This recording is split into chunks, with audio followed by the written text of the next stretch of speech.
What's good, YouTube? Quinn Wade Basketball Analysis here, coming to y'all with rebuilding. Today we're going to continue the series of the Sacramento Kings. Now, the Phoenix Suns was the first video. This team is a little bit more difficult, and it's a little bit more harder to rebuild this particular team because at the end of the day, they have talent, they have youth. To me, I like the roster in certain pieces, and I like the potential of this team. They're definitely gonna have to nail their number one pick. They got a lot of interesting young prospects. They have a future that should be bright. But remember, they had Tyreek, they had DeMarcus, they had Rondo, they had Rudy Gay. They tried to put all these other pieces around DeMarcus, and they never even came close to making the playoffs. They changed the GM. They changed the owner. They changed the coaches multiple times. They had an all NBA first team and all-star and couldn't even win 40 games. So in the part that's worse for the Kings fan, I'm trying to pile it on early so we can smooth it out. The worst part about it is they in the West. So you're going to have everybody doing their job to get this thing on the right track because you have to win at least 45 plus games just to possibly make it to the NBA playoffs. And then you still got ways to go before you're a championship team. It's one thing to be a playoff team. It's another team to be in contention for a championship. The Kings haven't been that in over 10 years. And that I got to be real. That's just keeping it real with the fans. They have not came close to a championship in years. And even when they came close, they wasn't even in the NBA Finals. So they still wasn't good enough then because they didn't even make it to the championship round. Look how bad Golden State was until they finally got to a championship. OKC, they haven't even came close since KD left. Dwight Howard left Orlando. They haven't even came close to making the playoffs. Minnesota took 15 now, and they haven't even got out of the first round, let alone make it to the finals, let alone make it to the Western Conference Finals, let alone the second round. That's how hard it is to rebuild. That's how hard it is to be a contender. That's how hard it is to get things right. You need some things to go your way. You need to make the right trades. You need to be developing. You need to be trying to figure out an identity. You need to have a coach that knows the identity and gets the best out of his players and make sure they're in the right system so that way you can compete. You got to be able to match up rosters. You got to be able to have a roster that can beat other teams, but not only one team, because you got to beat other teams to get to the ring, including the Eastern teams going to the finals. It's difficult, and the Kings, only reason why I say all that is because they have a lot of things to get right. The givens that we know is that the owner won't be changing anytime soon. Their number 2 pick won't be changing. And most likely, big name free agents will not be coming to the Sacramento Kings. And that's something that they always struggle with. If they couldn't trade or draft a superstar, it was hard for them to get one. And even when it was hard for them to keep one. So keep that all in mind at Sacramento fans and people that's watching the video. To win a championship in Sacramento will be an amazing achievement. They won one before, but it's going to be difficult for them to get back to that level. And they've been proving that over the last 20, 30 years. They're showing how hard it is for an organization, especially one that's not really destined for greatness. And without being able to sign free agents, superstar free agents, and without being able to keep superstars and keep a winning team together, it's going to be difficult for this Kings team to get there. But let's be real. Bogdan Bogdanović is promising. Willie Cauley-Stein is 24. He's only getting older. He's getting closer to that extension. He doesn't, to me, deserve a max. But if you can keep him and he has that potential as a 7-foot rim protector that's athletic, you can get him on a solid deal since he hasn't proved to be a superstar or a franchise center. He has the potential to be one, but he hasn't really shown that in his years of playing with the Kings, which it means he's going into his third year. Going into another year, and he doesn't show that he's going to be taking any max salary spots, but you can still keep him for his age and the ability that he can still develop into one. And you're going to need your coaching staff to do that for you. He has improved over the seasons. He has earned his minutes. He started off the bench and he fought, and now he's getting quality minutes and putting up solid numbers that can continue to improve.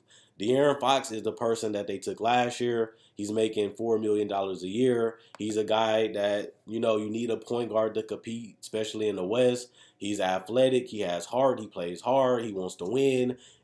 He's a guy that continues to push himself. He's a guy that, you want on your team, because to me, he embodies what a winner is. The right mentality, the right mindset. He has to get bigger. He has to put more weight on. He has to be consistent from the three-point line, because teams are going to go under that screen. Teams going to force him to go to the paint. Team's going to wall him off, and he has to be able to knock down that stop and pop. He's going to be able to not. He's going to have to be able to knock down that spot up three if they go under the screen, and he has to work on his ball handling so he can get in more areas. So he's not a limited offensive player. He has to be able to get to the paint. He has to be able to hit floaters. He has to be able to get to other spots. He has to be able to continue to have his dribble, so that way he don't pick the ball up, so the people can keep moving and he can keep moving to find open guys. And if he's able to do that, then it's going to make his teammates better, but it's also going to make him better, because he's going to get better shot selection, better shots, and that should up his efficiency. But he got to increase his jump shooting, and he has to increase his ball handling and his basketball IQ, knowing where to be at and where you should be at on the court,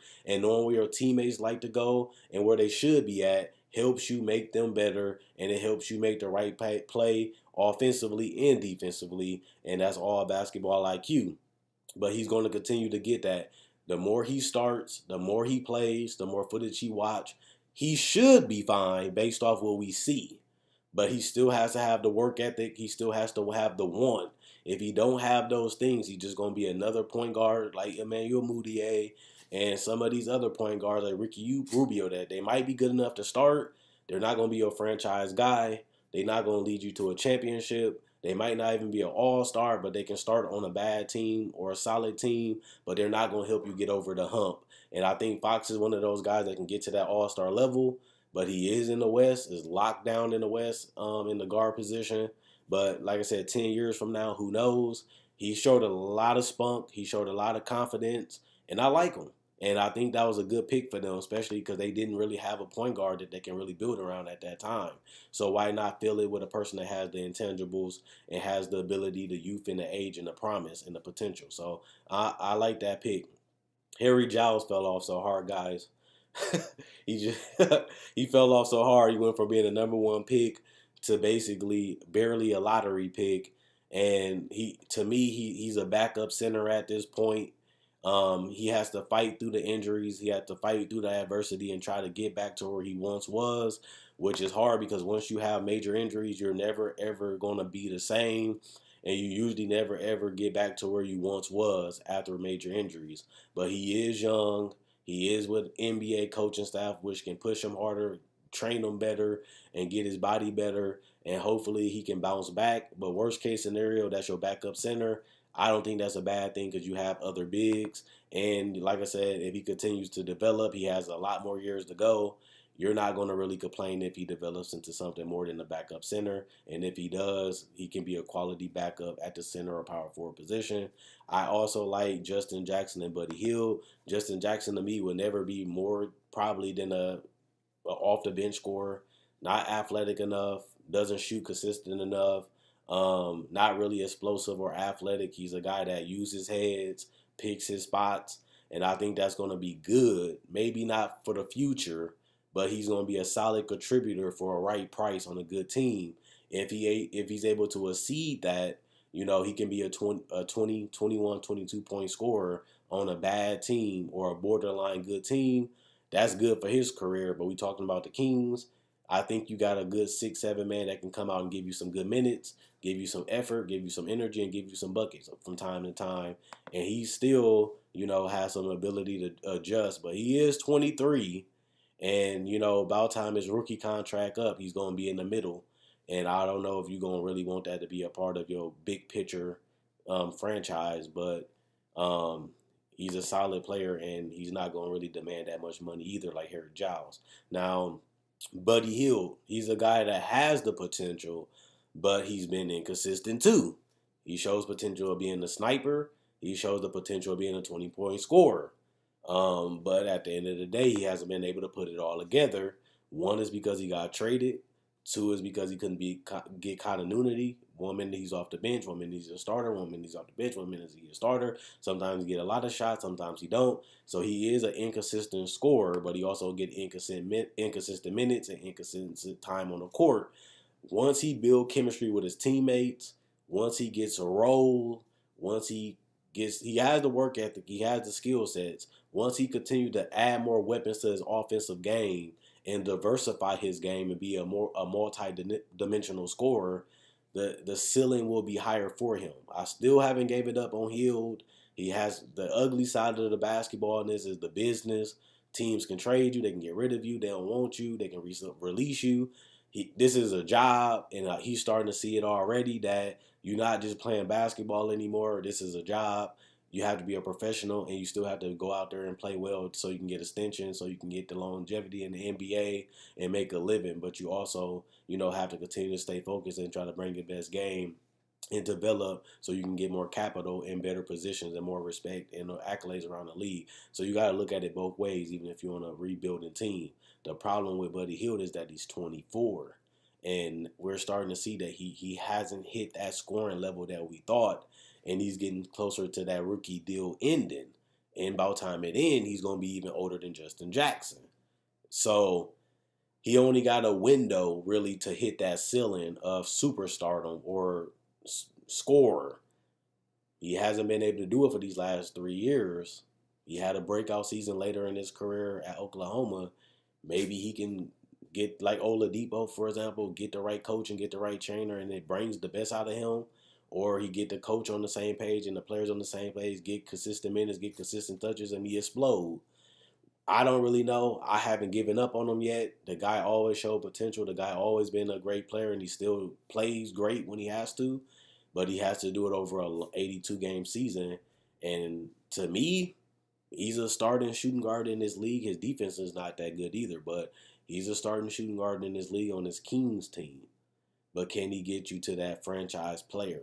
And I don't see that right now from Buddy Hield. So it's either you're going to have to draft one or you're just going to have to get what you can and use him as an asset to get a star to come down to Sacramento. And the last person I want to talk about before I talk about the draft is Skal Labissiere, a guy that's a multi-dimensional player. He's not the rebounder that you want him to be, but he can be pick and pop. He can hit the threes. He can post up. He can score in a variety of ways. He's the opposite of Willie Cauley-Stein. Willie Cauley-Stein is a shot blocker. He's a rim protector. Skal Labissiere is more of a floor spacer, scorer. He can have the post-ups, the threes, and the jumpers and shoot free throws. But he's not going to give you defense, really. He's not going to give you the rebounding. So he might be your power forward. You might want to put Cauley at the center.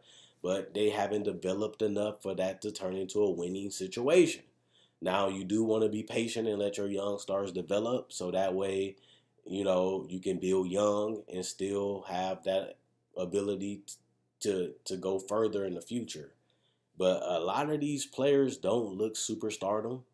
A lot of these players have the potential to be great players, but I don't see none of them really being superstars. That's the hindering part about this thing that personally I feel like Fox has the most potential out of all of them. But will Fox be enough to get you to that championship level? Maybe they all develop and you become a 43, 44 win team. If they all develop, that's a ceiling. I don't really see this team as constructed. They got the youth, they got the lineups, they have the diversity, I should say, but they don't have that franchise guy that screams that we all notice. But they are very young. Most of them ain't even 25. So maybe they can develop into that, you hope. But the best part about them, they can add another block to their rebuilding. They can either draft DeAndre Ayton or Luka Doncic. I definitely don't think they're going to get any big name free agents. I definitely think they need to take this serious in the draft to really try to find that next superstar, because like we starting to notice that it's going to be harder to draft players in the future.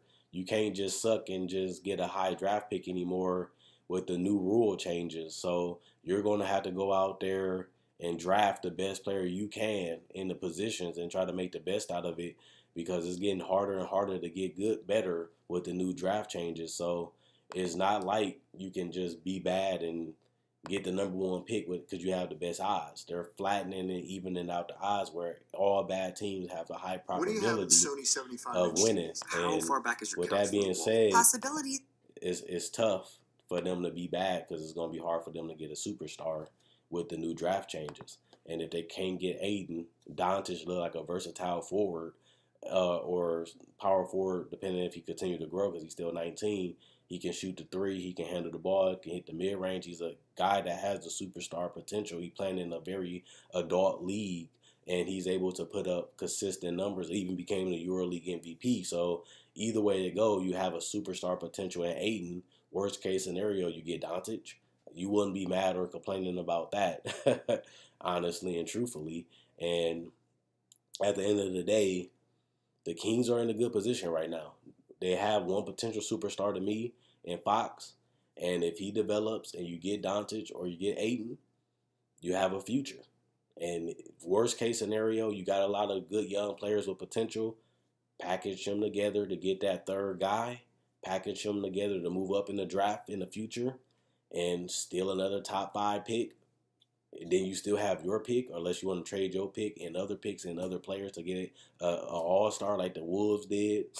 And like OKC did, package some young players together and get a superstar or all-star caliber player.